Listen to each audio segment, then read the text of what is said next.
and... Hey, Daddy, this is the man of the champions, Bill Fonzie giving a shout-out to... Something else. Something else, Daddy.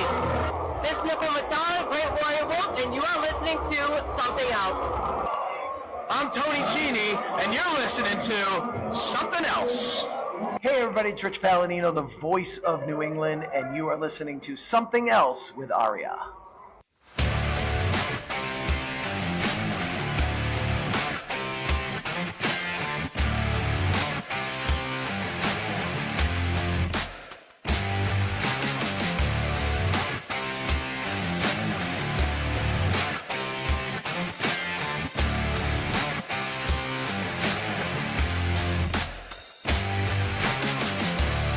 And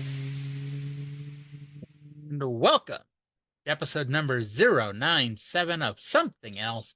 Feast your hair holes on this week's episode as we take a look at both Mid-South Wrestling and World Class Championship Wrestling. And this is the last time I'm going to say this, 41 years and 1 day ago, June 11th, 1983. My name is Arya, and joining me as always is the Boyd Pierce to my Bill Watts, or for half the show, Boyd Pierce to my Buddy Nichols. Trae, how you doing tonight? Can I just be Reeser Bowden?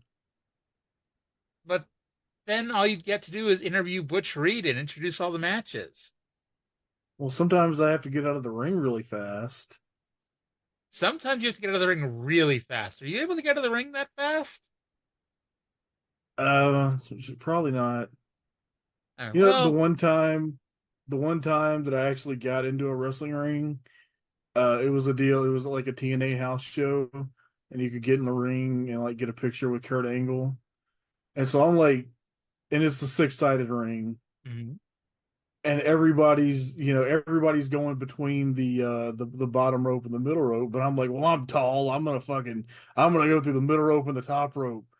And I went through the middle rope and the top rope, and it slingshotted into my testicles a lot harder than I expected. And that is my one experience with an actual wrestling ring. So I don't know how tall you are. How tall are you, roughly? 6 foot. See, that's kind of wacky to me because I'm 5'10", and of the many things I sucked at wrestling training, I had no problem getting in and out of the ring, and at no point did the ropes springboard into my testicles. I am not very coordinated.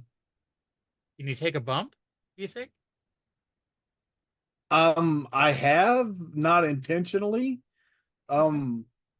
I've like fallen and stuff and like instinctively kind of known how to distribute my weight just from years of watching people take bumps, and I've probably minimized injuries a few times. Well, I can tell you that I epically failed at falling down. In case anyone out there is thinking, man, it must be easy to fall down, it's not as easy as it looks. I feel like I might have been really good at it if I was, like, had I been in better shape. Like, I was never an athlete, but, like, another version of me could have been, like, a Mick Foley psychotic bump guy. So we can throw you off the top of a really high cage, is what you're saying.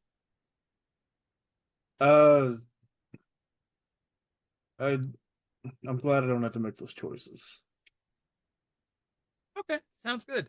Now, before we get too deep into the craziness that undoubtedly will occur over the next hour or so, quick programming note. In case you haven't heard yet, we're moving. Wednesday nights, no more. Wednesday mornings, or really whenever the hell I feel like posting it, no more. We're going to Tuesdays. Starting next week, June 18th, we are matching up 41 years ago this week. We're going to be on June 18th, 1983.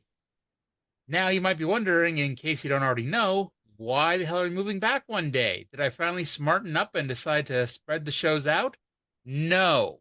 I decided... No, NXT has gotten so bad that you just wanted to give people something to do on Tuesdays. There you go. Why watch, Ash by Elegance try to interfere in an NXT title match without personal concierge by her side? So Wednesdays, it's becoming total nonstop Arya as myself and our new co-host, Cindy, will be talking about NWA Total Nonstop Action, the weekly pay-per-view era, beginning June 19th, 2002, coming June 19th, 2024, to the Something Else Podcast Network each and every Wednesday.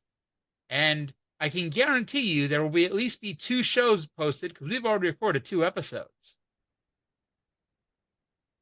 That's a plan a header. I know, right? I'm gonna follow along for when I inevitably get tagged in for that. Sounds good. Who knows? We might tag you in early if you really want to.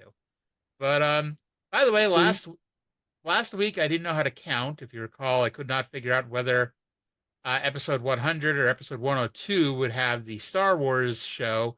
It's going to be episode number 100. So 2 weeks from yesterday, as you're listening to this, we're going to be doing the world-class Star Wars show that they've been building to. Next week is basically going to be, it's technically going to be the go-home show, even though it's going to happen, I think, the day after the show actually happens. But the show's taped in advance.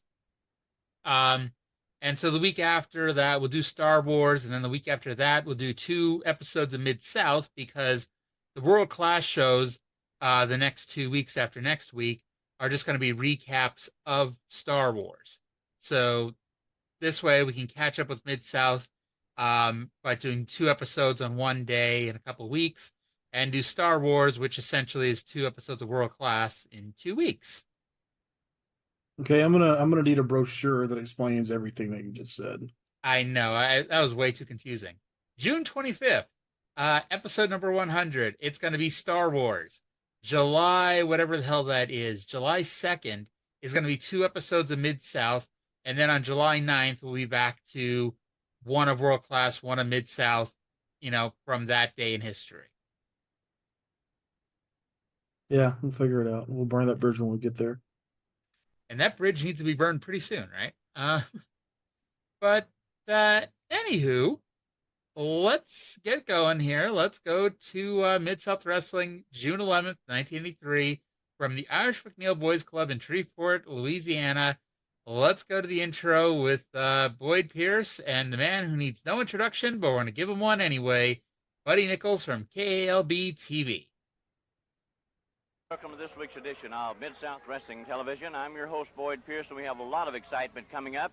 We have with us as our guest commentator this week a man who needs no introduction throughout the Southwest, the popular sports director of KALB Channel 5 in Alexandria, Louisiana, Mr. Buddy Nichols. Buddy, we'll be talking to you in a little bit. Right now, we want to tell the fans at home a great card signed by matchmaker Grizzly Smith. It'll be headlined by a Mid-South tag team match. You'll see Mr. Olympia and his partner Boris Zerkoff as they take on the popular duo of the Junkyard Dog and Hacksaw Jim Dugan. Another tag team will feature 2 big, rugged men, the Super Destroyer and his partner, King Kong Bundy. Popular Tito Santana's here, Magnum TA. We have a lot of action coming up, and Buddy Nichols, we'll be looking forward to your expert commentary as you did when you was with us about 3 months previous. We've been enjoying it ever since then, looking forward to when you'd be back with us. Well, thank you very much, Boyd. It's nice to be back again, always treated with the best of hospitality here at Mid-South. Thank you. And we go now to the ring and the introduction of the opening event. Here's Reeser Bowden. I think Boyd must have known that Buddy Nichols would not shut the fuck up for the next 30 minutes, so he had to get in everything he could right now. He's fine, but he's so fucking boring. And then he's just like one of those people who has to talk every moment just to feel, just to fill space. I note this later. It's like he was radio broadcasting wrestling. Like every single thing had to be explained when you don't really need to because you're looking right at it. So of course it's like he was the lead announcer calling the show by himself, except that he wasn't the lead announcer and he wasn't calling the show by himself. And poor Boyd Pierce just can't get a word in edgewise. He thought he was Bill Watts, and you think Boyd would be used to it because normally the only words he gets to say in each episode is, "And here's Bill Watts." But You expect to be domineered over by Bill Watts. You know, we're less than a year away from Watts and Cornette feuding. I know. Oh, that's keeping me going. I always say like the either the greatest or worst announced team of all time must be Watts and Cornette, just because neither of them will ever shut up. And I say that with all love and respect to both men's abilities. Yeah. But anywho, today we're allegedly going to get Mr. Olympia and Boris Zerkov defending the Mid-South Tag Team titles against Junkyard Dog and Hacksaw Dugan. Super Destroyer is still here for some reason, and he's tagging with King Kong Bundy for some reason. And we're going to get Chico Santana, Magnum TA, and several others in wrestling. Now, we get most of that. Yes, we do. You know, just a little bit of bait and switch, just a little bit, teeny tiny. Well, at least they baited us before they switched us. Very true. It's, you know, if this was, I guess not so much 2024 because you know, Hunter is a little bit better at this, but a few years ago, if this was WWE, it would just be, remember all those matches we told you about last week? Forget we ever told you because they're not going to happen, and we're not going to mention them. I have a further complaint that I would like to register. Okay. I still have not seen Mil Mascaras on this show. Mil is on his way. I promise. And unlike the Little People match from a few months ago, Mil's match wasn't taped already, and we're just trying to find a place to drop it in. Mil just hasn't shown up. And but he will be. He will at some point, I promise. You know, there's one moment that I remember plain as day, even though I haven't watched it in years. But there's one absolutely asinine moment that can only happen during a Mil Mascaras match. And I can't wait to talk to you about it. Okay. Rip Rogers versus Tim Horner. I know as this match gets started, I'm 99% sure we saw this match on Smoky Mountain Wrestling a few months ago. And then I looked it up, and it was actually on the 7th episode of Smoky Mountain, which admittedly is more than a few months ago. Was actually 1 year ago. I cannot get away from Tim Horner. Why is this happening to me? No, you can't. And now he's winning on Mid-South. You know, it's one. It's upsetting. I don't like it. It's one thing when he's just showing up as a jobber, but now he's won twice in a few weeks now. Rip keeps looking a little more insane every week.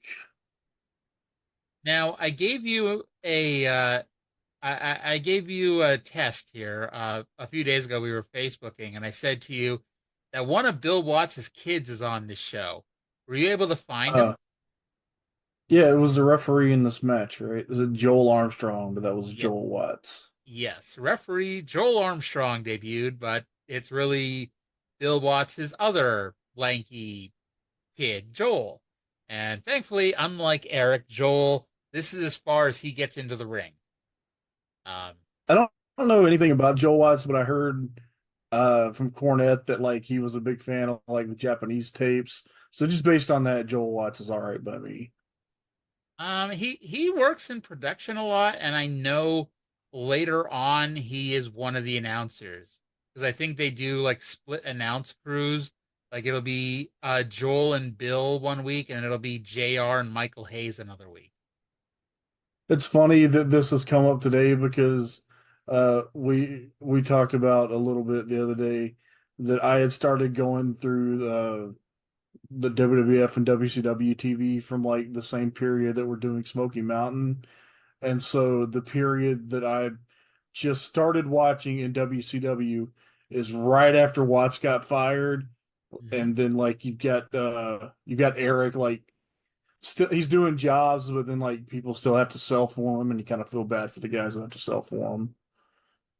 I mentioned I was honestly surprised, and I mentioned this on the show a few weeks ago, that I thought when Bill Watts left, Erik went right behind him. But Erik is still there until the middle of '94, continuously. It's not like, oh, he's just under contract collecting a check. and we just don't use him. No, he is used constantly until the summer of '94. I guess they had to cut him to make for payroll for Hogan. Did the WWF ever bring him in like '96 when Bill was working there? I don't remember if it was when Bill was there, but he was with Chad Fortune as Techno Team 2000. Oh, okay, that was Techno Team 2000. Yes. I've never actually seen Techno Team 2000. I've only heard of the legend. And then I am 99.9% sure that at some point he does a shot or two for ECW.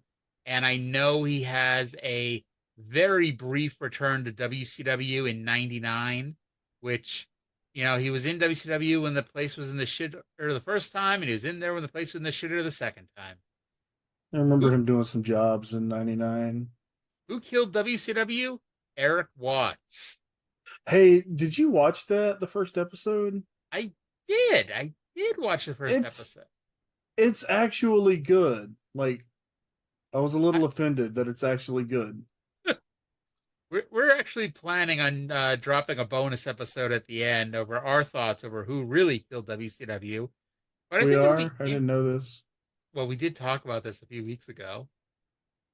Oh, yeah. But you may have been high. I don't remember anything that we talked about last week. I just remember it was fantastic radio. Perhaps we should ask, are you high tonight? I mean, no judges. Something about the Fifth Amendment applies here. Oh, are you in a state where it's not legal? Yeah. Oh, okay. Well, I'm in Massachusetts where it is legal, and I'm not high, so I'm in Texas, which will be the last state where it is legal. It will be the very last. It'll be like Texas and Mississippi. That figured like Alabama, I think Alabama, even my home state of Arkansas will catch on before Texas does. There's like part of the issue with Texas is that I think like a lot of like Border Patrol gets its funding from like the anti-marijuana stuff. So I think that's a big part of why Texas will be dead last. Possibly. Okay, so we went from Rip Rogers and Tim Horner to marijuana legalization. Well, I mean, via Erik Watts. You may have to, to get through a Tim Horner segment, especially when you have multiple of them through our podcast. Oh God, we're going to talk about one tomorrow that made me drop a fit.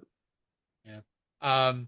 By the way, in case this doesn't inspire you enough to watch the show anyway, Horner never appears in TNA. Like never. Oh, it's really good. And they brought in everybody at some point. And Horner was never on that list. I actually kind of knew, like, I know a lot of like early TNA, like the weekly pay-per-views. I couldn't watch them, but I like religiously and meticulously read the results live every week because it was like right after I got right after I got internet at home for the first time. Mm-hmm. So like I obsessively read all the weekly TNA results on like probably like onewrestling.com back in the day or whatever it was. So yeah, I feel like I watched that stuff even though I didn't actually because I was like emotionally invested, until they started airing Impact on Fox Sports Net. Interesting. That I was watching. By the way, Horner wins our match from like 10 minutes ago. Horner wins with a crossbody from the middle rope. You got all of my notes were about fuck Tim Horner, and I think that's Joel Watts, and the nickel guy wouldn't shut up. Magnum TA versus Tony Zane. The first 4 words in this review were Buddy does not shut up, and which is actually 5 words, but shut up. At this point I was begging for Bill Watts to show up and start ranting about amateur wrestling, and I could swear, and I didn't bother to go back and re-listen because I probably would have been stuck in a time loop and had to rewatch the entire show. But I could swear Buddy Nichols said that Tony Zane was teabagging Magnum TA at one point, but Uh, I believe he actually said that he backs up TA. I don't know how one became the other. It may not be that important, but TA wins with the atomic drop. still a very one-sided match. Yes. TA's getting, I mean, TA's catching on. I suspect that he'll be doing something soon. No spoilers, but yes. And I should note that, we're used to watching Magnum TA on the, NWA World Championship Wrestling, where all his matches went about 30 seconds. That was not what he was booked for in Mid-South. Mid-South, 3-4 minute squash matches, which just, I don't know, it didn't look right with Magnum TA going 3 or 4 minutes every week. It was weird, but So he's got to actually wrestle here. yeah. Tito Santana versus Mike Vachon.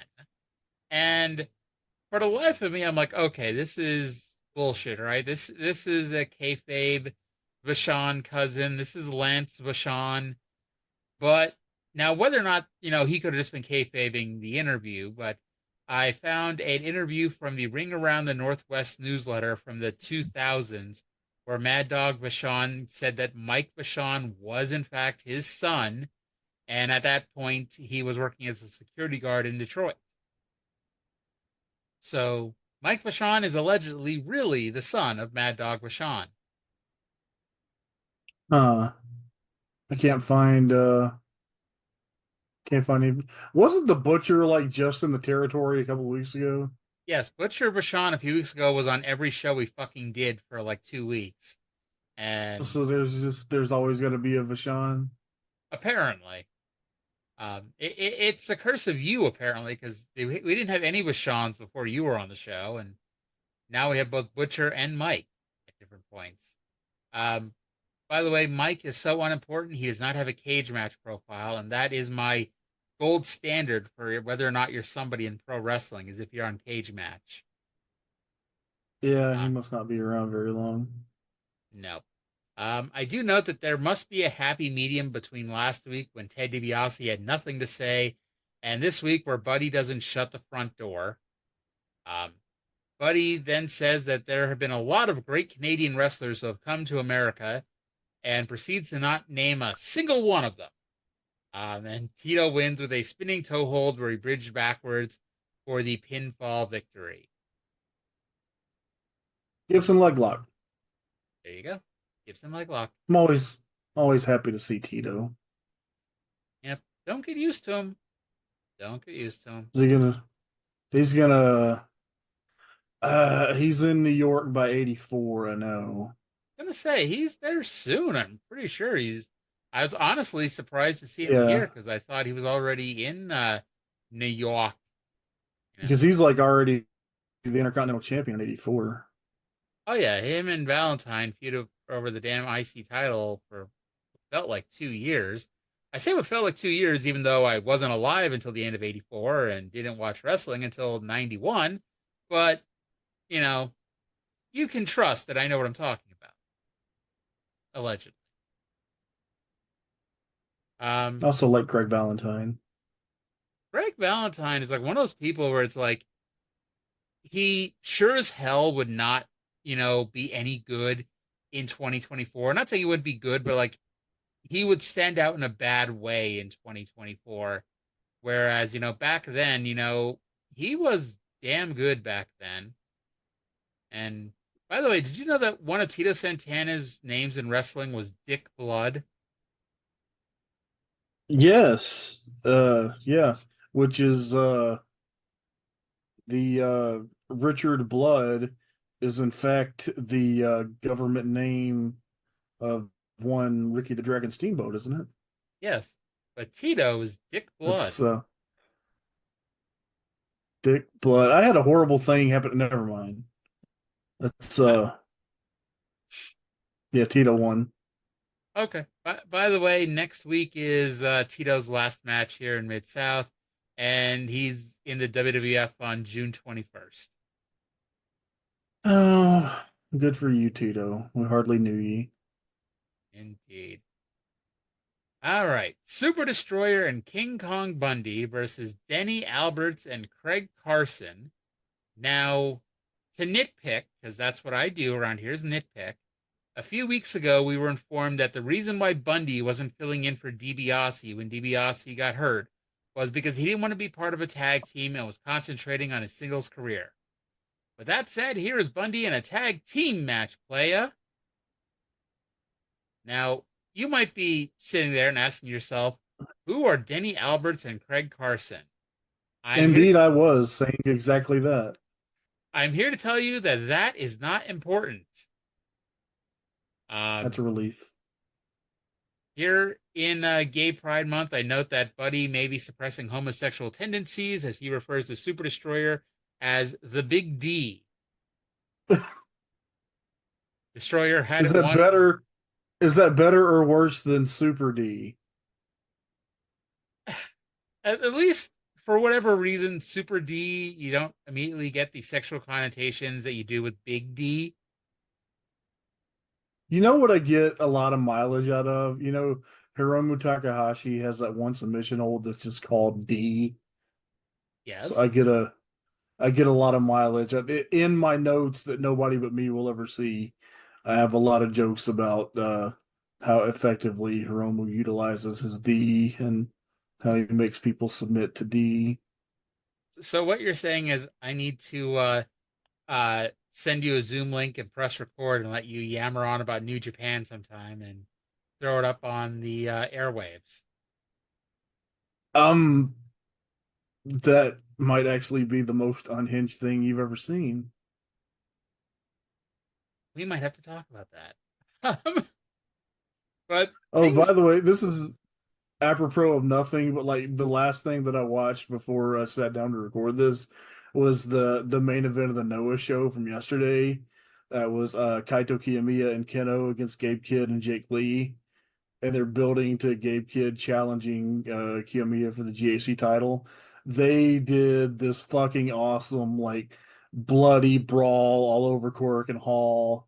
The Gabe Kidd is just insane. Like he's gonna run away with the Bruiser Brody Award this year. Like nobody is doing completely unhinged brawls like Gabe Kidd. But yeah, the angle, the match and the post match brawl was some quality pro wrestling at yesterday's Noah show. By the way, I want to give a shout out to Anthony Greene, AG, another person that I briefly trained with. He's great. Go watch him. He wrestled. Who did he wrestle yesterday? Takashi Sugiura. Yeah, because he and Jack Morris are about to defend the GAC tag belts against Takashi Sugiura and Naomichi Marufuji. Awesome sauce. I'm honestly surprised Naomichi Marufuji still wrestles. How old is he? I feel like he's older than he probably really is. Like in my mind, he's been wrestling forever. He started in '98. Okay. So he's probably closer to his last bump than his first bump. Definitely, but guy, and I don't know, the way Noah books, he might be just about to hit another glory period. He might be about to win the GHC title, is what you're saying. Anytime. He's Nosawa is big on seniority based booking. Which is why I was really surprised that a lot of Noah stuff falls flat, so they have to bring in New Japan's Craziest Guy to get a hot angle going. He has more of a chance than Ishii does of winning the IWGP title. That would make me so happy, though. Somebody posted on Twitter, and it may have been you, and I apologize if it was you, but like they posted on Twitter that there's nothing that Ishii can't do, and I'm like, can't win the IWGP title. Some guys you just have that affinity for, like, because I had made a point previously that, like, you know, who should have been world champion and wasn't. Like, I actually think that fewer people should have been world champion, and the world championship shouldn't be like just an achievement trophy. But then I also noted that I reserve the right to be a complete hypocrite about that if Hiroki Goto ever gets an IWGP title reign. Okay. He probably never will, Anyway, but by the way, speaking of stuff, Destroyer and King Kong Bundy won the match. D had a one with a superplex, but tagged out, and Bundy forced Craig Carson to tag in, and then he immediately got pinned with an Atlantic City Avalanche. that was just a bully move, and that was hilarious. Like, Denny Alberts was done, but Bundy wasn't done yet. And he picked up Albert's carcass and carried him to the corner and made the other guy tag in. And then right after, he beat the other guy with the 5 count. And Craig did not just jump down and run for the hills either. He stood there and took his beating. Yeah, good on Craig Carson. Now, you see, Trae and I need a 7-minute and 31-second break. So while that's happening, we're going to go to what I think is literally, the only audio clip I have from this week's episode of Mid-South. But it's a big one here. You remember It's a doozy. Yes. You remember a few weeks ago when I mentioned that Butch Reed was in the slow process of turning heel? Well, it got I do recall that. Because we mentioned that he's not just being buried for the sake of being buried. This is 1983, not 2023. So there was something going on. Well, it's time for something to happen. Let's go to Reeser, and by Reeser I mean actual Reeser, not Trae, in the ring with Butch Reed. You'll recall last week here on Mid-South Wrestling, Hacksaw Butch Reed was scheduled for a bout with Tony Zane, but for some unknown reason, Hacksaw Butch Reed did not show up for that match, and I think at this time he'd like to offer an apology and an explanation as to what was wrong there. Well, let me tell you something, Risa.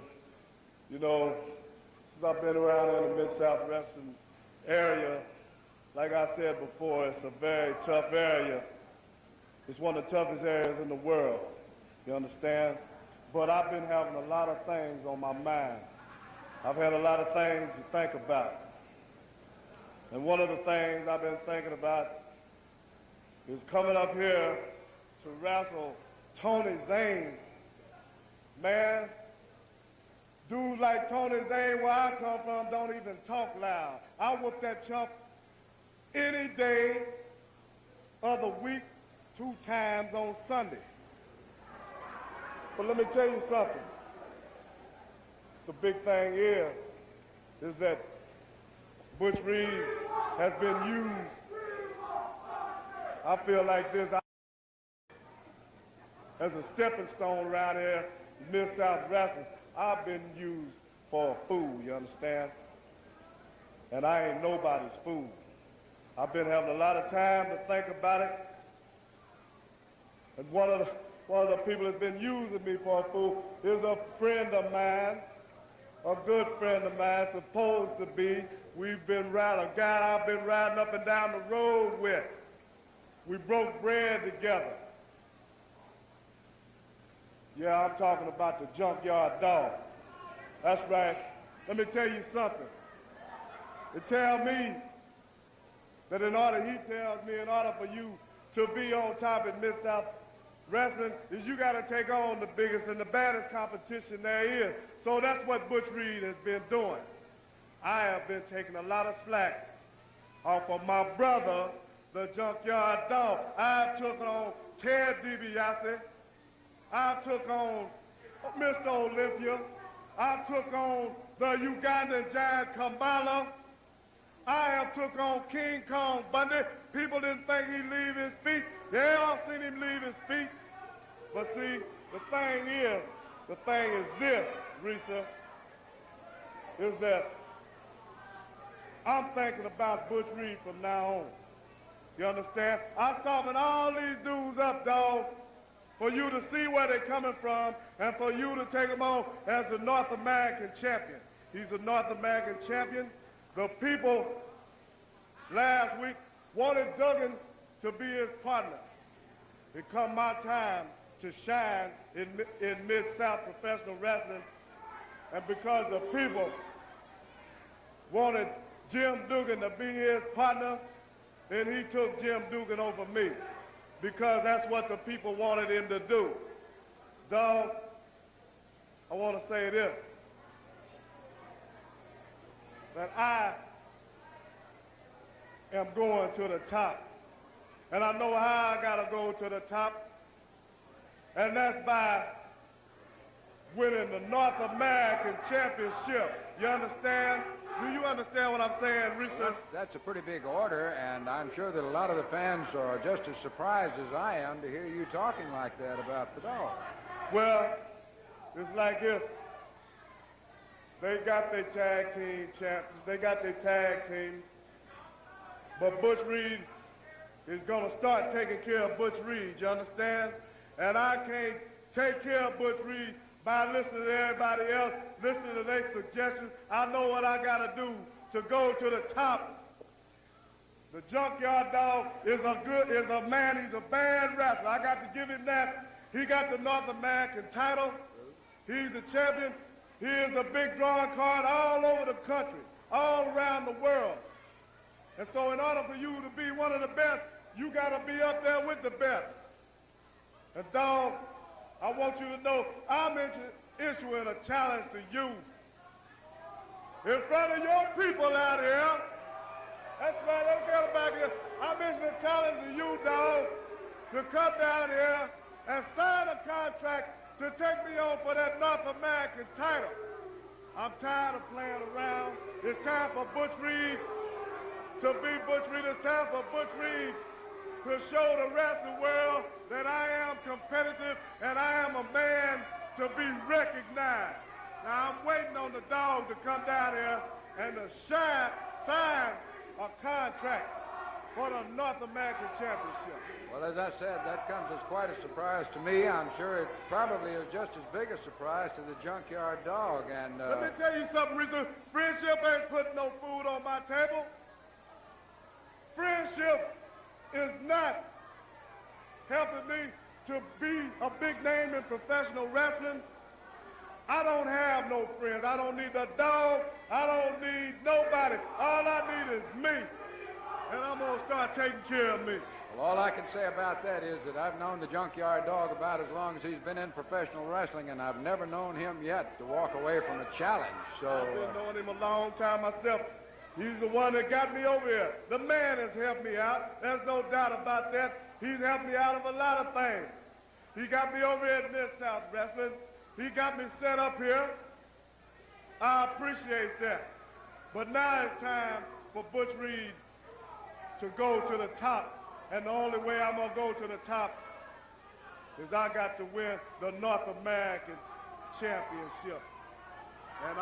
And I'm waiting on the Dog to come down here and show that he is the Dog and sign a contract to wrestle me for the North American Championship.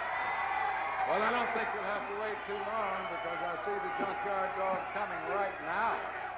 And as I pointed out a moment ago, I've never known the Junkyard Dog to walk away from a challenge. I don't think that we'll see that now either. And I think from the look on his face, he's pretty startled about this whole thing himself. What is wrong with you? I sent for you in Atlanta. You didn't have water. I watered the crowd with. I set your apartment up. I bought your furniture. I got you in here. And now you out here. Let me explain something to you, but let me explain something to you. That's why our people... problem now. I've been listening to you too long, man. That's why our people right now can't get to the top because crowds just like you is... Okay, so I'll see what you think about this, but personally, I'm a little conflicted. I think it's a really, really good angle. My issue with it, first of all, like Reed's promo was way too long for him. He was not ready to cut a 6+ minute promo, and Reeser's not the level of announcer that can carry someone who might be struggling and might be tripping over their own words to a good 6+ minute promo. With that said, oh, and also I also want to point out that like Butch Reed just came to the territory a few months ago. And I get this is territory wrestling. A, you're not going to have 5 million people on the show. And, B, you want to, things move sometimes a little bit faster than you think, even though at times they move exceptionally slow. But it's like Reed just came in and it's territory wrestling. And I know that the whole point is everyone turns on the top baby face to, make new feuds. It happens in every single fucking territory. However, it's like, again, Reed just came in. We haven't had enough time to really establish him as a friend of the Junkyard Dog. It's like, basically, he's a friend of the Junkyard Dog because they're both black. Like, that's all we're getting. And also that they're both baby faces. And Reed's been here barely 2 months, maybe 3 months. And it's like, he's already here turning on JYD. And I'm going to spoil things for you. It's a great turn. Reed does a great job as the top heel in the company. But I just think it's a little too soon to really get an emotional investment. And I think that, again, Reed talking for 6 minutes, this is not his thing. Trey? Did you see the episode of Family Guy where Jerome and Cleveland were going to hang out, and then they realized that they had nothing in common except that they were both black? I don't. That might have been around the time I stopped regularly watching Family Guy. So this promo was like very FYI, I am a heel now. Mm-hmm. And I don't know. He was as embarrassed as we were for him that the crowd so decisively chose Duggan over him to be Dog's partner a couple of weeks ago. And honestly, and it's like, it made sense because, like, they weren't going to cheer Butch Reed over Jim Duggan. But if Butch Reed had been the last choice, he was a good last choice and would have filled in perfectly fine with Dog. However, kind of felt spiteful. Yeah. And like I said, Butch Reed, it's like he's like 6-minute promos are not his thing, and hopefully in the future we're not getting a lot of 6-minute promos from him. And but ultimately he got his point across. He came here to be a big star. He's proven his worth because he's taken on DiBiase, he's taken on Olympia, Kamala, and Bundy. He's taken on the big names, and he doesn't feel respected. And that was proven a few weeks ago, like we mentioned, when they picked Duggan over him.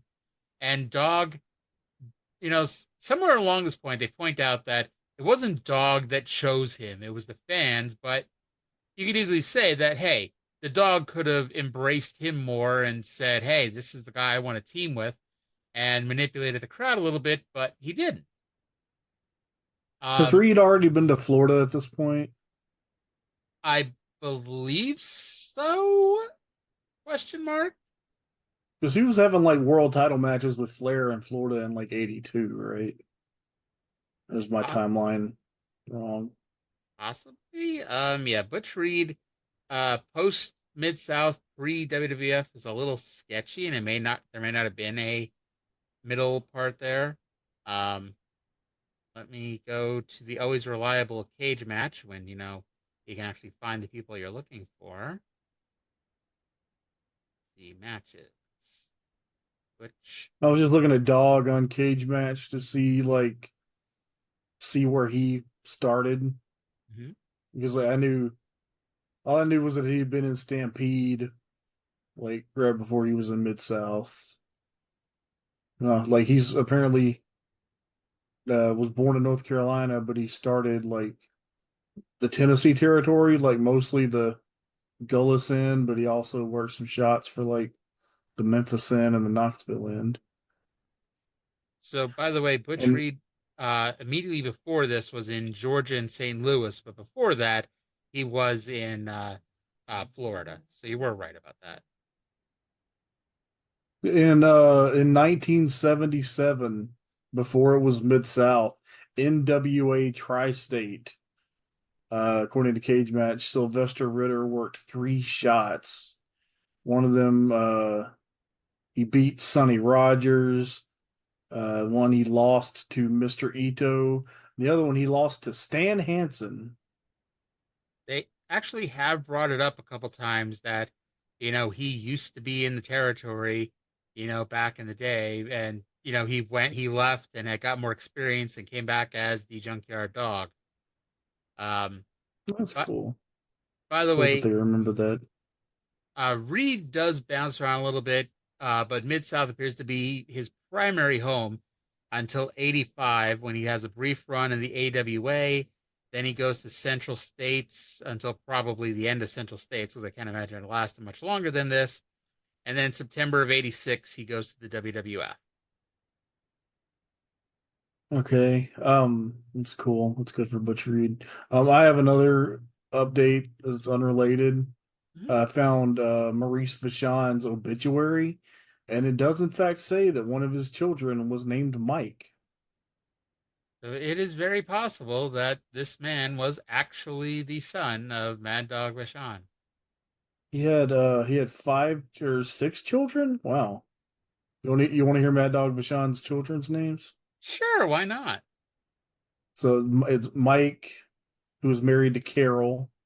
So good for Mike Vachon. He's the only one of his siblings who had married by 2013, apparently. Maybe the other ones were divorced. Dennis. Yeah, Dennis sounds like somebody who'd be divorced.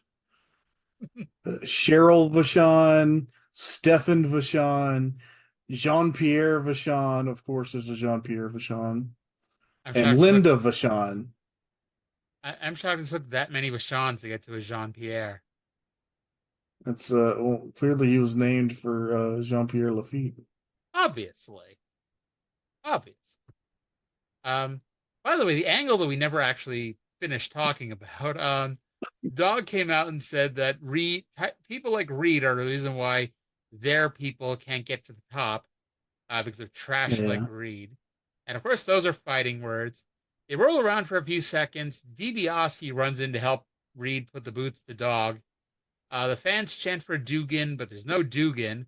And the heels eventually get tired of being on Dog and walk off. Now, I'll say this. It sounds like a great angle, and I'm trying to give them the benefit of the doubt because I know it gets really good. However, I was a little disappointed in it because this takes Dog out of the tag team match later. Because I feel like we've seen Dog and we've seen babyfaces take much worse beatings on this show and still come back, and Dog didn't. And it just felt, maybe it wasn't supposed to look that weak. Maybe they were supposed to do more, but it felt like, it was a very weak beatdown angle afterwards.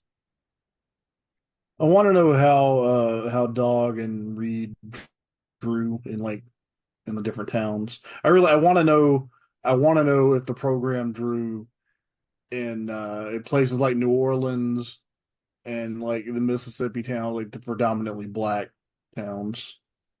Well, spoiler, they do main event the next Superdome show. So okay, well and that's in July. Answers part of the question. Yeah. Let me see if I can find the attendance for that. I'm sure. What did the Superdome draw? I'm gonna guess it's gonna be because I'm gonna guess about 18,000 here, and I'm looking it up right now, but I'm guessing 18. That's probably not bad for what Mid-South was doing at the Superdome. Because again, you got to keep in mind that they weren't drawing 20,000 people flying in. These were all local people. Of course, the first place I looked, good old Cage Match didn't have the attendance. So while I'm looking this up here, do you want to talk about our joined in progress match with Ted DiBiase and Charlie Cook? So yeah, it was narrated by Paul Bosch. DiBiase bumped and sold really well because he's Ted DiBiase and he's great. And then something happened and I was confused, and then apparently DiBiase got disqualified for thumbing Charlie Cook in the throat, and then DiBiase says, "Fuck it, I'm already DQ'd," and he beat Charlie Cook with a chair. Yep. I I don't remember where that was, but there was some there's some promo in my head that I can't remember who said it, but somebody got disqualified. Oh, it was fucking Hunter. He got disqualified and he screams into the microphone that you want a disqualification, I'll give you a goddamn disqualification. And I think he was wrestling Angle, and he then beats the fuck out of Angle. You remember how much Triple H fucking hated Kurt Angle in like 2000? Oh yeah. And it wasn't just storyline wise, it was, pure jealousy wise. I mean, he That was. Hmm? that was an outstanding program that Hunter put the kibosh on for. For historical reasons. All historical precedent indicates that it is a bad idea to introduce fake problems into your real relationship that you're doing on a wrestling show. And hey, it makes sense to that extent, but at the same time, it's like, you know, that storyline was going on for months, and they could have ixnayed that at any time. But yeah. By Yeah, the way, let's get 19,000. for the Superdome. Yes. Cool. But yeah, You they. speak. Hmm? I'm sorry. Go ahead. I was gonna say they announced the 15-minute time stamp, and then immediately the fucking bell rings. I'm like, is this a 15-minute and 14-second time limit or something? But nope. DiBiase was disqualified for attacking the throat, and so DiBiase kicks Cook's ass with a chair after the match and knocks out referee Jerry Usher.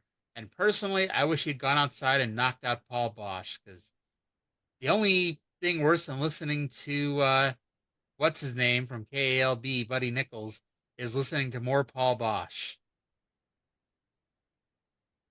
Or Houston. At least, and it's like, I know there may or may not really be related, but it's like every fucking time Paul Bosch would be on the show, so would Gino Hernandez, and it's like, it was so fucking annoying. Like, I don't know how annoying it was in 1982, 83, but it's like, Jesus Christ, it's obvious that there's some affinity for this man, and it's like, it's just absurd how much you've got to turn it the other way to rip on him. And yeah. I can tell we're doing really well here because it's been just under an hour and we're not through with Mid South yet. Let's say it's been just under an hour. We're almost done, but we're almost done Mid South. And we haven't even gotten to the important match yet. We've gone through. Took us this long to get through the jobber matches. By the way, what were you going to say before I rudely cut you off to talk about Paul Bosch? Oh, I think I was going to talk about a Triple H and Kurt Angle match in New Orleans that I really liked. Was it the Royal Rumble match? It is, which is a weird match because it's like a heel versus heel match, but it's actually like good. Oh yeah, and it was all about the Stephanie Trish Stratus feud, but it's like Yeah. it was well booked. They got their part in, they left, and then they had an actual finish to the match. It wasn't just all about Stephanie and Trish. I think the best match is the best Angle and Hunter match is the one at Unforgiven 2000. And the Rumble match is different, but it has a place in my heart. And then the ones they had in 2002 were bad, and then I don't think they ever wrestled again after 2002. I don't think so. And if I recall, it wasn't so much that they were bad, it's just that they weren't in the same league, because it was after Hunter came back from his quad tear and gained 80 pounds of muscle, and you know he was getting ready for the reign of terror, where it wasn't just him being champion forever, it was him being champion and having shitty ass matches on top forever. And Kurt was in that like weird transition period where he was gonna become like the insane work rate workhorse Kurt Angle. Yeah. But that was like the period where he had to work with Super Jacked Hunter and he had to wrestle Kane at WrestleMania. Yep. That was a weird ass WrestleMania in general. Like, yeah, everyone remembers Rock and Hogan, but like the rest of that card, like I I love many. watched I watched that WrestleMania so many times just because I had it on like my friend had ordered it on pay-per-view and recorded me a copy. Mhm. So I watched that a ton back in the day. By the way, main event, and actually it is the main event this week because it went on last. Tag team champions Mr. Olympia and Boris Zirkov with General Skandor Akbar versus Hacksaw Dugan and his non-Junkyard Dog partner. And think of all the people in this company that he could pull out at this point. And there are a lot of top quality wrestlers who have not appeared on this show this week. And the person we get teaming with Hacksaw Dugan, John E. Rich. Could have been worse. It could have been Tim Horner again. See, at least Horner, when he's not talking, at least his wrestling is good. But we mentioned earlier Reeser running for the hills. He had to run for the hills here because Rich and Dugan run to the ring and don't even allow Reeser to introduce the match. And this, by the way, is a non-title match because, hey, we had contracts, and the contract said Duggan and Dog, not Duggan and Rich. We can't give Johnny Rich a title shot. We'll destroy the credibility of our business. Goddamn, pal. Rich and I already said that. But a four-way breaks out. Olympia loads his boot, but Rich runs in to take the blow that was aimed for Dugan. Dugan ducks a double clothesline, hits one of his own. Boris collides with Olympia, and then Duggan kicks both of their asses before throwing Rich on top of Olympia for the win. This meant as much for Johnny Rich's career as it meant for Billy Kidman when he pinned Hulk Hogan. I hate using this term, but Johnny Rich was thoroughly cucked here. It was clear that he didn't in any way deserve to win, but he got the win out of the goodness of Jim Duggan's heart. Yeah. It was like, this was like when Sting was talking AJ Styles out of retiring in TNA. And so they did a four-way with Sting, AJ, Angle, and I think Matt Morgan. And it came down with Sting and AJ had laid out Angle in the ring, and Sting gave AJ the world title. He dove onto Matt Morgan and let AJ do a move to Kurt and pin him. That's basically what this was. And yes, I just compared Johnny Rich to Sting and AJ Styles. I don't know. There's just so much wrong with that I don't know where to begin unpacking it. It was during Russo. I'm not surprised at that part. And I'm pretty sure that was also the match where Hernandez cashed in his Money in the Bank briefcase to make it a five-way, and then he immediately got his ass kicked by Eric Young. Yeah, because that was when AJ won the belt. Yep. By the way, we mentioned it, but we mentioned that it's his last match next week. But next week it is Tito Santana versus King Kong Bundy right here on Saturday night's main event. I mean, it's South Wrestling. Poor Tito. It's his last match in the territory, and he's wrestling the unstoppable heel monster. I wonder what's going to happen. But it kind of works out because he's going to go to New York and be the Intercontinental Champion and have great matches with Greg Valentine or Randy Savage. Indeed. And then he's going to become a bullfighter and be an inspiration to the Colons. He was still around doing jobs in early '93. Yeah. He's the dark match at WrestleMania 9. Yeah, wow. Yep. Because it's also the period of Raws that I have gotten to. Spoiler alert for a match that doesn't get shown on Raw or on WrestleMania. Tito Santana beat Papa Shango in the dark match. And I'm Except ashamed. It was in Vegas. It was in Vegas during the day, so there was nothing dark about it. I am ashamed to admit that I didn't know that without any prompting. So we're going to leave Louisiana. We're going to head a few hundred miles to the west and head to the Sportatorium in Dallas, Texas for World Class Championship Wrestling, also June 11th, 1983, from the world-famous Sportatorium. Let's go to Bill Mercer, who's going to introduce this week's show and talk about our main event. Welcome to World Class Championship Wrestling from the Sportatorium here in downtown Dallas, Texas. I'm Bill Mercer, and we have the international stars seen round the world on World Class Championship Wrestling. And this one is an 8-man, our main event, an 8-man elimination event. 8 men in the ring at once. And the last man, the king of the mountain, is the winner. That's our main event on World Class Championship Wrestling. And coming up right away, the gentleman from England, Chris Adams. And he meets that devastating man from the Orient, Tomohiro. That's our first bout. And we'll see it next on World Class Championship Wrestling. So we'll get to it at when we get to it, but I was under the impression, and I imagine you probably were too, that the main event was an 8-man tag team elimination match, basically a Survivor Series match.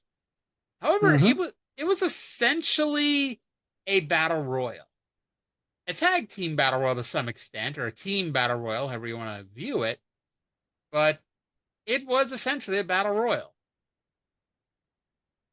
It was weirdly like a New Japan style elimination match. Nice Rambo. Except it was a tornado match. Yeah, no, not the Rambo, the like the 4-on-4, 5-on-5 elimination matches. I thought there was still at least a little bit of tagging, at least I thought in those. You know, it's actually Shreveport actually is like a straight shot to Dallas. It's only like 188 miles right down. It's a straight shot on I-20. And I-20 did I believe I-20 did it as there were not north to south interstates in Louisiana in 1983, but there was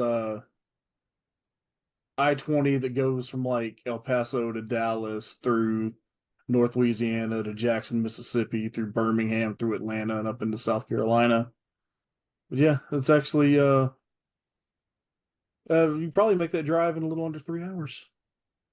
Nice. As I've spent long periods of my life on I-20. No wonder we're getting some crossover, even though it's not acknowledged crossover. We're getting a decent amount of crossover between Dallas and New Orleans here. By the way, we go to the opener. It is the king of the opener, Chris Adams, versus Tola Yatsu with Arman Hussein. I noted that Yatsu looked really happy during the introductions and Adams didn't. And I was thinking, okay, someone I know who's doing the job in this one. And I was wrong. I was more confused that Yatsu was doing like a martial arts demonstration when like he actually was an Olympic wrestler. And then like a few minutes later, they were just chain wrestling.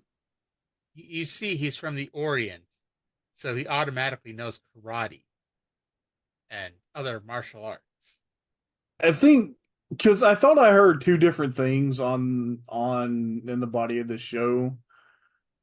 Was I mistaken, or did they say that Tolyatsu was wrestling Kamala at Star Wars? He is one of the 3 opponents of Kamala. Yes. Okay, because I heard later that Kamala was going to fight 3 men, so he is, and one of them is Tolyatsu. Yes. Now, by the way, I'm sure you noticed this and just didn't bring it up, but as we've mentioned, every time Yatsu has a match, the bell rings, and then he does his pre-match routine. And his opponents are always nice enough to politely stand off to the side and allow him to do his pre-match routine. Even this Kamala. Match went 8 minutes. Kamala is a very well-mannered savage. Of course. This match went 8 minutes and 13 seconds. It felt very unnecessary. I think it went longer than the 10-minute time limit draw from a few weeks ago. Almost. Now, I was so interested in this match that I was distracted by a girl in the front row wearing a red and white shirt, and I was trying to figure out what the hell her shirt said. But despite having a 60-inch TV with the fantastic 1983 world class production that was then enhanced by WWE's tremendous high definition production, I still couldn't make out what it said on her fucking shirt. That's how into this match I was. Let's see. Adams hits 3 super kicks. He gives one to Hussein and essentially hitting a missile drop kick for the win. They said it was a super kick from the top rope, but it was more of a missile drop kick. And they just call everything a super kick. I swear, like last week or so, he did an enziguri and they called it a super kick. Oh, is it like when JR was doing New Japan and every time Kenny Omega did a strike, it was a V trigger? Yeah, like that. So I think this may have been Yatsu's first pinfall loss since we've been watching World Class, because he was getting a really strong push there for a while. Really? Yes, really. He pinned Bundy really quickly at one point. He also beat Bundy in a loser leaves town for X number of days. That Bundy, I think, is back for Star Wars, but then never comes back again. As a Japanese wrestling nerd, I just enjoy getting to see like a guy who was a guy in All Japan in like the late 80s, that he's actually just a young wrestler on his excursion here. Nerds. All right, so let's go now to what was referred to as a really interesting visit with the Freebirds, and I'd say it wasn't really interesting. It was interesting for reasons. We'll even talk about them here in a minute. Are we going to listen to it? It's quite some time since I've been invited any place by the fabulous Freebirds, Michael Hayes, Buddy Roberts, Terry Gordy. Thank you very much. After that last place you took us to eat. I thought you invited me there. Yeah, well, if you had the money like we do to have a secretary, then you'd have somebody responsible enough to take your appointments. I see. Well, it's a nice place you have. Yeah, well, thank you very much. Money buys things, and as people know, we're the world champions along with the American Tag Team Champions, which means we make money, which means we buy things such as this. So the American Tag Team Championship. Now, this is, of course, coming up at Reunion Arena, and that's going to be... Well, Buddy, wait, before you leave, I didn't know you were going to dive off. I want to talk to him just a second about the... I'm so tired of your face always interrupting me. I know that. I've been down here a little bit. We just... The scissors, now, I understand, have been... they have been banned. Scissors have done a lot. You see, scissors cut hair, but... Who cares about... That's Iceman's hair, right? This is Iceman's hair. I'm not talking about scissors anymore. I know you got a cream now. We have a Freebird special cream that when you put it on your head, you not only lose hair, but you might lose your whole face. The face off. Yeah, right. You know what I mean. Anyways, Iceman, I got you in your Reunion Arena for the big one. And I'll tell you what, I've been around a long time. I know I can beat you. This is why I signed for this match. And it's going to give me great pleasure. After I finish defeating you in the middle of the ring in front of all those people, it's going to give me great pleasure to put the cream on your face, on your hair, and you're going to be as bald as a billiard ball, baby. And, maybe you just deserve it. Don't feel guilty about it. Do not feel guilty. You do it. Okay? Hey, enough said. I'll be happy. All right. Buddy's going to be happy with the nair. This is sort of a cream sort of thing that takes hair off. Listen, Terry, let me talk to you about the American Tag Team Championship at Reunion, the hair matches at Reunion. Before you get into that, since you got the cameras out here and since you took the time to come out here, I'd just like to take this time to say hello to my mother, and I'm sure Mike would like to say hello to his mother, and we would like to thank them for doing such a great job with the Freebirds. I mean, and about the mystery man, all I know is this: it better be a good man. He better be a prime athlete to step in the ring with the Freebirds, because after, we get through with him, then there's a whole lot of other stuff we got to take care of. Yes. Are you leaving? Right now, I got to go watch Buddy. Can he swim? Because no, he's not a very good swimmer. You're not swimming today. The mystery. The mystery man with Kerry Von Erich. This sort of puzzles me, First of all, he had Chavo Guerrero as a partner. We put him out of action. Then he was going to have Johnny Rich and Kamala eat his lunch. really broke my heart. And now he doesn't. Is it possible that maybe he doesn't have a partner yet? No, I think is it maybe he can't find somebody to face the Freebirds? How many of your friends are you going to ask every time I got to get one of these tickets to fly in here and beat you up and ask a friend to stand by you? I know your brothers can't because one's wrestling the world champion. The other one is going to get beat up by Jimmy Garvin in front of thousands of people in front of the biggest card in wrestling. And he hasn't found it can't be Andre the Giant. He's going to be in Puerto Rico. Dusty Rhodes is too fat. It doesn't matter who you've got, boy. We're going to get you. Your time's running out. The Freebirds rule Texas. Don't forget it. We also rule the world. American Tag Team Champions, the Freebirds. What makes me mad about it? What? His father won't even come out of retirement to help him. Your own father, boy. When are you going to wake up? Why do you think I've been calling you stupid? Look, man, I'm a human being at the same time. I'm going to give you a warning. You look in my eyes. Don't show up, reunion. Okay, American Tag Team Championship, I just say, Kerry Von Erich's going to have a mystery partner, and the Iceman and Buddy Roberts in the hair match with the Cream. Well, it's nice to be invited out here by the Freebirds. It's a pretty place. Miss Swimming, it's nice to be invited. I had to leave that last part in because it's just like, what an awkward way to end it. I was confident that Mercer was about to be thrown into the pool, but instead he just says over and over again that it's nice to be invited, and then just walks off. There's a lot to unpack here, but I feel like my predominant takeaway from this was that Bill Mercer was just so happy to be invited to a pool. Did you notice that that Buddy and Gordy were just at the pool in their wrestling trunks? I did, and Hayes had fallen out of the denim tree as he's denim from head to toe at this point. Canadian tuxedo. Indeed, and he's not even Canadian. What the hell? What the hell is that all about? So they built up this mystery partner, and I'm excited for it. And then in the next match, they're just gonna drop the information at random.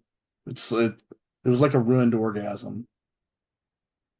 I will say, and we'll get to it. It's like, I think it's smart to say the mystery partner, since I don't think they had mentioned him in the promotion of the show.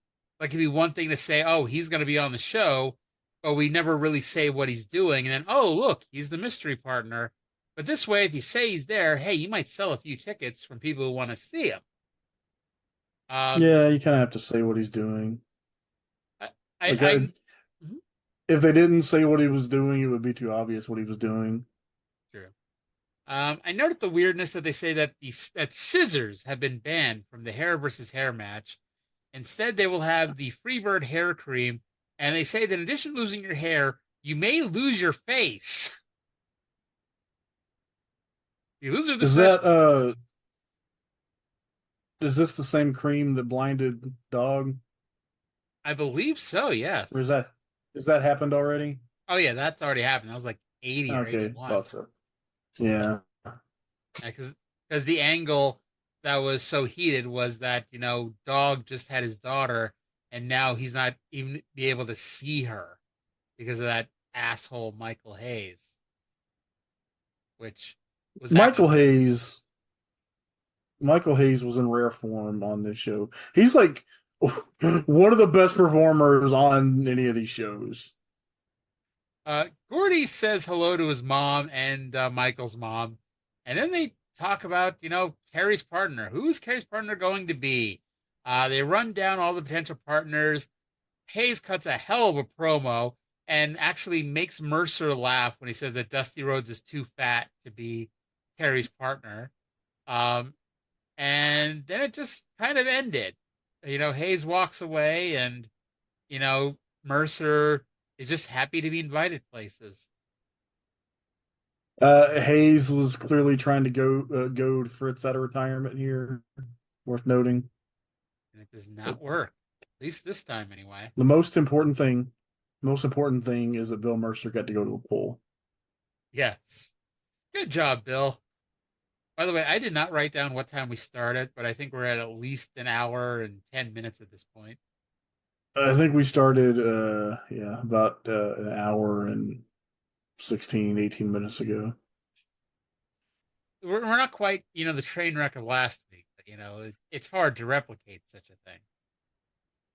That was just lightning in a bottle. It may never happen again. Speaking of things that I wish would never happen again, the Mongol with General Skandor Akbar versus Ken Johnson, who is not Reverend Slick, but a very pale, hairy white guy. Oh my God, he was an awesome job guy. He just pudgy and hairy. It's great.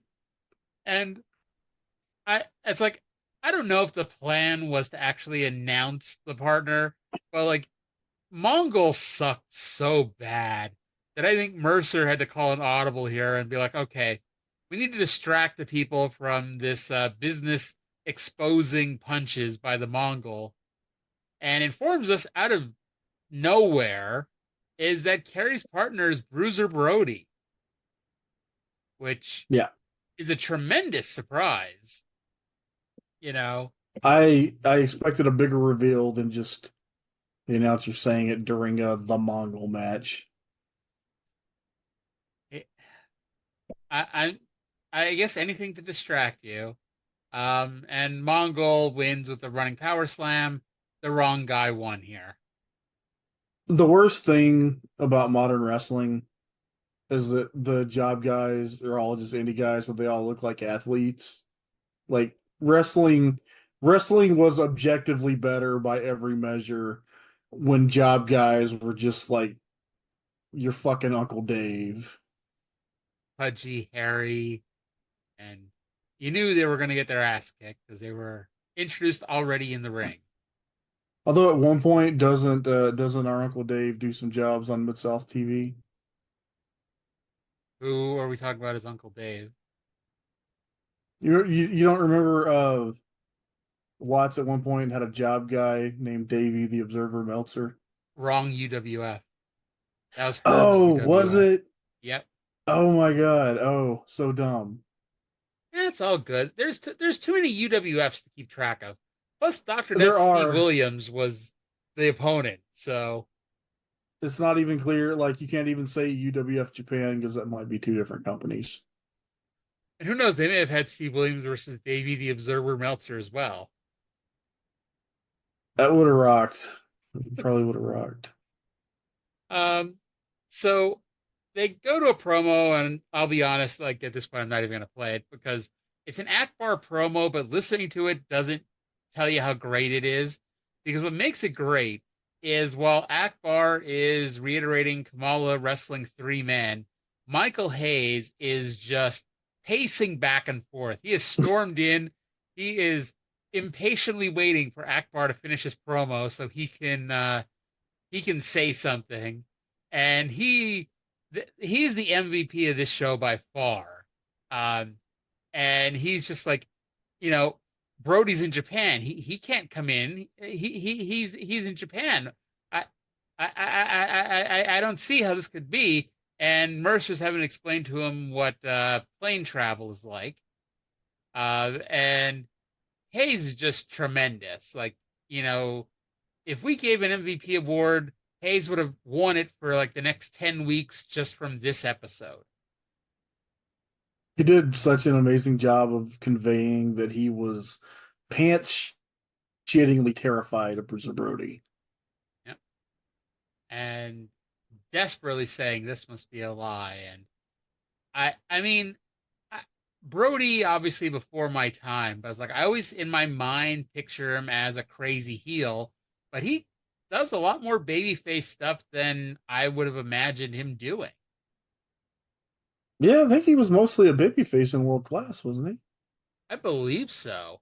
I know he is for at least a while, but we'll get around that. And it's like, it sucks that, it ended the way it does for him. And it really fucking sucks that it's like, because of the nature of wrestling and his ability to draw, he didn't stay in one place for a long time, so you don't get to sit here and be like, okay, I'm gonna watch a year straight of world class because I'm gonna watch a whole bunch of Brody, because it's like you're not gonna get a whole bunch of Brody. You're gonna get a little bit of Brody here and there, but he's also gonna be in Japan. He's also gonna, I think he's in the AWA at different points. Honestly, the best way to get a steady diet of Brody is to watch the All Japan TV. Yes. Because remember, even if you can't understand what the announcers are saying, they're still better than Michael Cole. Is Bill Mercer better than Michael Cole? Would Michael Cole be able to convey how excited he was to be at a pool? He would have said, "Oh my!" He's kind of terrible. I was thinking about this later during the match. It's like, I remain convinced that Kevin is like the best wrestler out of all the boys, but like Kerry looks like the best when he's working with Hayes. Like Hayes was made to work with Kerry. Yeah. And David, I don't know, it's kind of weird because I think you kind of mentioned this. It's like David, I don't know. I don't get the appeal of singles David Von Erich. Like Maybe he's gonna get really good in the next 9-10 months. I say we don't have much time left because he's dead in 8 months. Sad. Yep, and here I am just like, being meh on it. But yeah, it's like it's kind of weird, and it's like, I mean, I get he's absurdly popular, and it's like I don't think the David Von Erich world title reign, I think it wouldn't have been any longer than Kerry's. Like, I'm not convinced that they would have gotten one if it hadn't been for what happened with David. I think there's a chance he would have gotten the Tommy Rich title reign because he is super over in the same way that Tommy Rich was super over in Georgia. So it's like, yeah, he might get 5 days with the title or, 3 weeks in Kerry's case. It might have felt like they owed it to Fritz or something. Yeah. You ever like one of those things that like if you could change a significant event in wrestling history, like what the butterfly effects would be, if you could just go back to like the whatever it was, like the 70s, and get the NWA to give Fritz the world title for like a minute, like how much grief might have been saved. I don't know. I somehow think it might have made it worse because then Fritz would have been like, "Holy fuck, I want this feeling for my kids," and who knows? See, I don't think Fritz would have had the obsession if he had gotten it. Maybe. I don't know. Fritz Von Erich was kind of a scumbag, guys, if you don't know. Spoiler alert, a lot of people back in this time of day were scumbags. It's true.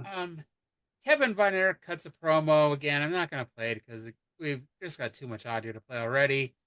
I am not sure if they were aware of the title change that is/was happening as this is going on, but Kevin is promising to beat Flair for the world title. And technically, he never gets the chance to. Yeah. They show the Flair promo after Kevin's match from a few months ago. They leave out the part with our biased as fuck referee, David Manning. And then Kevin is glad Flair was humiliated, and everyone's going to watch him to become the next world champion. He guarantees it. And, if you're following me on Twitter, I was asking Dave Meltzer this the other day, was there ever a plan for Kevin to get the world title? Because baby faces aren't supposed to make guarantees if they can't fulfill them. And he's guaranteeing that he's going to win the world title. And that's not something you typically have. See, Kevin could feel that the breaking point was coming. He could feel that it was time for Flair to lose the NWA title, and he just wasn't expecting that somebody got to it first. He's right. It is time for Flair to lose the NWA title, because, spoiler alert, Ric Flair is no longer the NWA World Champion. As of the day before this aired. So, like, they wouldn't have even known when this was put together. Yeah. Lost the title to Harley Race in St. Louis. Yep. And so it's setting up the Harley Race Ric Flair Starrcade, which it's kind of funny because you look back and now it's like, oh, of course they were setting up Starrcade, but apparently there was no concrete plan to put the belt back on Flair at the time. Like, it was just going to Harley until they decided what to do with it next. So it's like, it's kind of funny looking back, because it's like, now you go back and say, oh, of course, he was holding it just to lose to Flair. That wasn't necessarily the plan. It's all political as fuck. And I'm reading the Tim Hornbaker biography of Ric Flair. It's pretty good. It covers like all of that stuff at the time when he was world champion in the 80s. So you get like, that's like the most, we're now into past WCW and into WWE, but like the bulk of the book, it felt like when he was working in the Mid-Atlantic, like in the 70s, and then when he was touring as world champion in the 80s, book is like a really awesome record of it. I bought that book, and I just have way too many books on my Kindle right now to read. I haven't gotten to it yet. But yeah, I've heard good things about it. Yeah, I started reading it last September, and then I just I go through phases where I don't read anything, but then I'll get really into a book, and I've finally gotten into that I'm committed to this book, so I may actually finish it soon. Nice. So, main event time, in what for a few minutes I thought was still an 8-man tag team elimination match. The Freebirds and Jimmy Garvin with Sunshine versus the Von Erichs and Iceman Parsons in an elimination match. Kerry and David are dripping sweat, which made me think that they had just had another match right before this. But I looked it up later on, and it's like this week's show and last week's show were taped back to back, and Kerry and David's matches were over an hour before this, and they were still sweating their asses off. It's entirely possible that they were on some kind of substances that I don't know. I don't want to cast aspersions on anybody's character. And I mean, it's also late May in the Sportatorium, which I bet didn't have the greatest air conditioning in the world. Oh, yeah, that's brutal. So Gordy had Iceman up for a pile driver. He got knocked over, and all the baby faces pile on for a pinfall to eliminate him. And Hayes was actually trying to pull them off, but failed. Parsons hit she calls that the rear view on Hayes, and it somehow led to the giant pile of people turning over on Parsons and him getting pinned. Garvin heaved David over the top rope, which apparently counted as an elimination. And this is when it became obvious it was Battle Royal rules. And then Kevin drop-kicked Garvin over. And David Manning at one point threatened to disqualify Buddy Roberts, further proving my age-old theory that David Manning is biased. Despite that, Kerry then had Roberts in a sleeper, and Manning dropped his hand about 15 or 16 times, but apparently that wasn't enough to actually be eliminated. Kevin skinned the cat to come back in, and at this point, I could swear the crowd was chanting rock and roll, which would have been really weird because I don't even think they were a thing yet. But they were allegedly chanting, "Go, Kerry, go. Go, Kerry, go." Coke, Kerry, Coke? Yes, go, Kerry, Coke. We get a double claw on, and the funny thing is, you could see and hear like 95% of the crowd losing their shit for this double claw. But there was this family of 4 sitting in the front row on the hard camera side, not giving a flying fuck, while everybody all around them is, losing their shit for it. Yeah. The things you notice when these matches go on forever sometimes. Now, the funny thing is... was it Buddy Roberts? I don't know, children, nieces, nephews? Some kind of Freebird affiliation. Freebird sympathizers. Possibly. So the first 4 eliminations, as you might be able to tell, they went really fast. They were done in like the first 4 or 5 minutes of the match. And then we still went on another 10 minutes. Yeah, it was it just kind of went and went and went. Hayes then pinned Kerry after a double axe handle from the top rope, which surprised me a bit because Kerry's now done 2 pinfall. Actually, he didn't do a pinfall job last week. He did the Rick Rude Ultimate Warrior finish. But either way, Kerry is the only Von Erich who did an actual pinfall here. But this leaves Kevin with Hayes and Roberts. And I mean, the finish from here is pretty fucking obvious because even Russo wouldn't have fucked this one up. Well, Russo probably would have, but Fritz didn't, as Kevin flips both of them over at the same time to win. So I thought that, you got the unofficial, the forgotten Freebird, Jimmy Garvin. Could this also be the forgotten Von Erich, Iceman Von Erich? Like, what do you think if, like, later, instead of bringing in Lance, they had just said that we found out we have a black cousin, and just have King Parsons become Iceman Von Erich? I think that would have killed the territory faster than Lance. No offense to Iceman Parsons, but that would have killed the territory really, really quickly. Did they ever, like, address the fact that, like, in the 50s, Fritz was a Nazi? I don't think so. It's gotta be uncomfortable. Oh, definitely, and it's kind of funny in some ways. His name is Fritz Von Erich. Like, it might as well be, Fritz Hitler. Hefeweizen von Sausage. I thought Fritz Hitler was bad.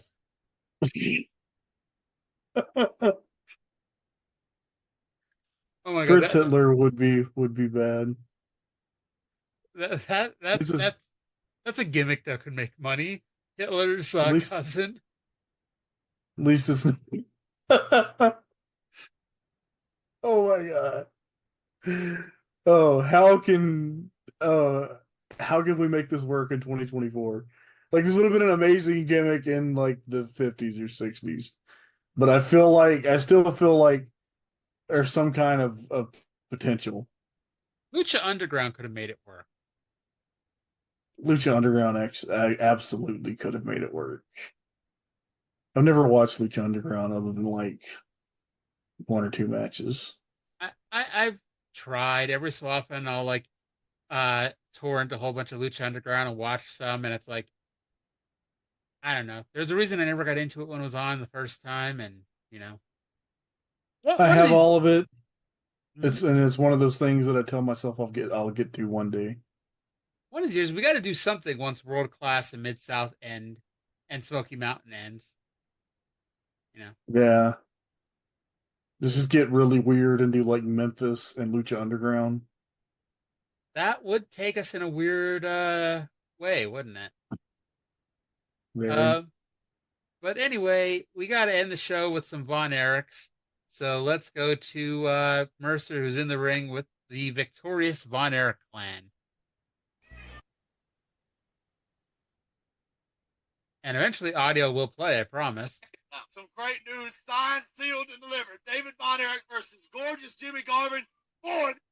Okay, not sure if that was picking up, but for some reason, it was now playing over my computer audio instead of the, however the fuck it actually works through the headset and all that shit. Let me try again here.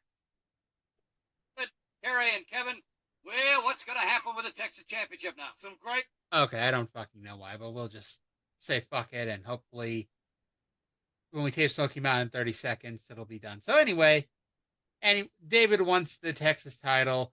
Kerry said he's never lied to the fans. Well, at least not yet. And Kevin reiterates that everyone is behind him. And I never noticed how much taller David was than everybody else. Yeah. David's tall. He is one tall motherfucker. Now, I noted that I did some research to find out when the show was taped and what was taped around it. And when I was looking through results, I noticed that they had a brass knucks title that had never been talked about on this show before. And I had made a little note to talk about it here at the end. Well, then they fucking announced that next week it is Kerry versus Gordy for the brass knucks title. I think a brass knucks title is like a cool idea. Like, not necessarily that you want to have brass knuckles, but it could represent like the Never title in New Japan, or just like a BMF title. I can't believe that MMA came up with a BMF title before pro wrestling did. See, I ranted and raved for months about the brass knuckles title. Maybe it's just because of how they explained it. And the way they explained it when on Mid-South, because they were teasing bringing in the brass knuckles title when Jim Duggan was still a heel. They were like, oh, the toughest person in wrestling is the brass knuckles champion. And my ranting and raving was, shouldn't the toughest person in wrestling be the world champion? Are you saying the brass knuckles champion is tougher than the world champion? Why isn't he the world champion then if he's the toughest? Yeah, I don't know. Some things you just got to let go. By the way, they also have a TV title apparently, and you want to know who the TV champion is? I have no idea. The fucking Mongol. Oh my god. Why is the Mongol? Why do they have 85 championship belts, and why is one of them on the fucking Mongol? The thing is, they have 85 championships, but like 2 belts. Indeed. In fact, they only have 1 belt. It may only be 1 belt. All right. But you know what? This is a hot territory, so it's really cool. And by the time these promos were over, boy, Kevin Von Erich was ready for his world title match, and I was ready to run through a goddamn wall for Kevin Von Erich to become NWA world champion. And then he's not even going to get his match with Flair. Was it because you didn't run through the wall for him? It may have been. I was -4 at the time. I was -1, but again, I didn't promise to run through a wall for David. So, Well, I didn't promise. I just said the idea occurred to me. All right. So, shockingly, with a minimum of jumping off a cliff here, we've reached the end of this here podcasting program. Any final thoughts on Mid-South and World Class this week? Our wild tangents are better than these shows. Yes, they are in many ways. And the World Class show, like there's stuff to like on the World Class show. Not everything, but there is stuff to like. I think the Michael Hayes thing really took it over the top because, I'd honestly say outside of, if you took away Michael Hayes, it's probably 50-50 which show is better this week. But Michael Hayes was just so far above and beyond fucking tremendous on this show that, World Class by far gets the win this week. I feel like I wasn't appreciating Michael Hayes enough before I started seeing this run. I don't appreciate Michael Hayes enough now when I'm watching it, because like every time I'm like, oh, fucking Michael Hayes, and then it's like, oh, Michael Hayes. He's great, and then I'm telling you, just something about Kerry working with Hayes is like it just works better than Kerry working with anybody else. They work really well together, and Hayes especially too, because like he doesn't have a lot of great matches anyway. So you get some of that he works well with, like Kerry, Yeah. Yeah, because when it comes to the Freebirds, if you rank them in terms of workers, Hayes is the third of 3. And I mean, Gordy is so far ahead of the Roberts anyway. By the way, you were Gordy. No, I wasn't. Roberts is like really great at just being a midget chicken shit hill, and then Terry Gordy is great at being Terry Gordy. You weren't here when they had this match, but a few months ago they had Terry Gordy versus either David or Kevin. I think it was Kevin, and they announced that it was the 2 oldest members of the teams against each other. And I'm like, isn't Gordy like 19 years old? And yeah, it was complete bullshit because like Buddy Roberts is almost 40, and they said that Gordy was the oldest member of the team. Yeah, that's ridiculous because Gordy started when he was like 14, and it was only what year did Gordy start? Maybe like 76 or something. Yeah, something like that. So Gordy was probably like 24, 25.